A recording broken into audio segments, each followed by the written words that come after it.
Di antara bentuk cinta, peduli, kasih sayang kepada keluarga, itu dengan cara kita memperhatikan bagaimana ibadah, urusan agama, atau akhirat keluarga kita. Bahkan justru itu jauh lebih penting dibandingkan kita sekedar memperhatikan bagaimana kebahagiaan dunia keluarga kita. Jadi sebagai orang tua, boleh dan wajar kalau kita ingin bagaimana anak kita makan enak, atau bagaimana anak kita agar memiliki pakaian bagus, atau bagaimana agar anak kita hidup di dunia itu bahagia, senang. Ya, itu hal yang wajar, yang harus. Tapi lebih dari itu, kita sebagai orang tua alangkah lebih baik dan lebih memperhatikan bagaimana kehidupan anak kita di dunia dan di akhirat.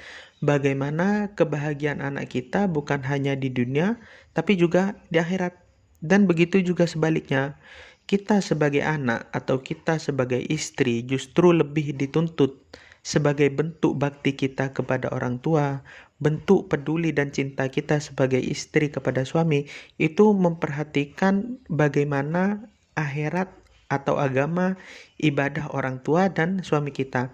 Jadi bukan sekedar boleh anak menyuruh atau bahasa yang lebih halus menasihati orang tua agar sholat, mungkin yang sholatnya kurang baik. Itu bukan cuma boleh, bahkan wajib hukumnya bagi seorang anak bagaimana caranya menasihati, selalu menasihati, mengingatkan orang tua, yang istri menasihati suami, selalu mengingatkan suami agar mereka lebih semangat dan giat dan mau untuk beribadah. Justru itu lebih baik daripada kita sekedar memikirkan kebahagiaan dunia mereka. Ya, sekali lagi, kita harus memikirkan bagaimana kebahagiaan dunia mereka, tapi jauh lebih dari itu, bagaimana kiranya kita harus memikirkan kebahagiaan, kemaslahatan mereka nanti di kehidupan akhirat. Kenapa? Karena secara logika, kalau kita merasa susah kehidupan di dunia, enggan untuk merasa susah hidup di dunia, maka kita seharusnya lebih enggan untuk merasa hidup susah di akhirat. Kenapa? Karena kehidupan di dunia, kehidupan kita di dunia itu hanya berkisar 60, 70, mungkin 100 tahun. Tapi kehidupan kita di akhirat bukan sekedar 100, ribuan, atau jutaan tahun, bahkan selama-lamanya. Jadi kalau kita tidak mau dengan susahnya hidup di dunia, maka kita harus lebih tidak mau dengan susahnya hidup di akhirat.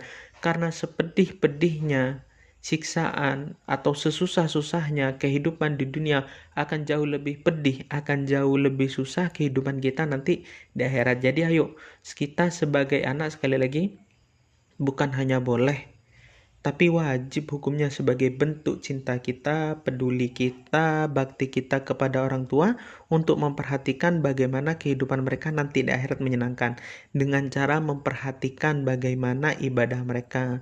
Kalau ada yang gak sholat, ayo kita ajak mereka sholat, dan yang semisalnya. Tapi jangan sampai lupa, dengan cara yang terbaik dan dengan bahasa yang terbaik. Karena kalau bahasa kita salah, cara kita salah, maka yang salah kita. Kalau mereka orang yang kita cintai, orang tua kita atau suami kita, tidak mendengarkan nasihat kita. Sebagai contoh, kita ambil kisah dari cucu Rasulullah SAW, yaitu Sayyidina Hasan dan Sayyidina Husin. Bagaimana pernah suatu ketika mereka berdua ketika ingin sholat, mereka melihat seorang kakek yang wudhunya di mata mereka kurang tepat.